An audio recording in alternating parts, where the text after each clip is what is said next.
It's an interesting issue because the administration and actually, the president specifically refuses to distance himself, repudiate, or even acknowledge white supremacy. What happened in New Zealand, he wouldn't make reference to, at all. And so we had, before the last election, we had 4 acts of domestic terrorism that some involved white supremacy. So you had the guy that did the bombs, remember, that fortunately didn't go off. A few days later, you have the white supremacist who wanted to kill African Americans. He tried to get into a church.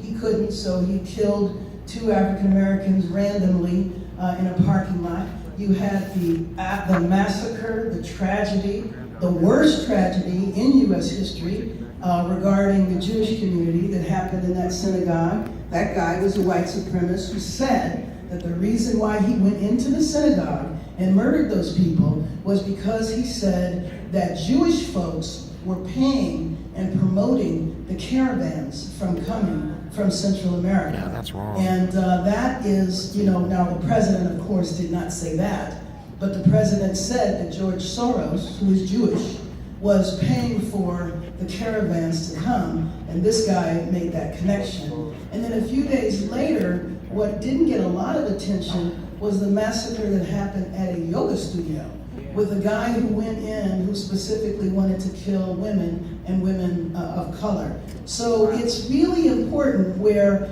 the FBI has a policy paper called Black Identity Extremists. Yeah. I don't even know what that is or who they are, but says little to nothing about white supremacists. When you look at terrorism in the United States, it has not been by people of Middle Eastern origin. It has primarily been by homegrown white supremacists who we refuse to call domestic terrorists.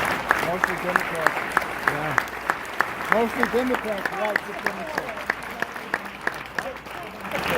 No, they're not. No, go back. Okay. So also, I'm on the subcommittee on intellectual properties, which is very important to our district here. We haven't had any hearings yet on that subcommittee, so I'm not exactly sure where we will be going. I'm a member of that committee versus chairing it. And then, as Darren mentioned, the Congressional Black Caucus, which we'll talk about again in a minute. And I continue to chair the Congressional Caucus on Foster Youth. We are preparing to bring 100 foster youth from 100 different congressional districts to DC in the first week of June.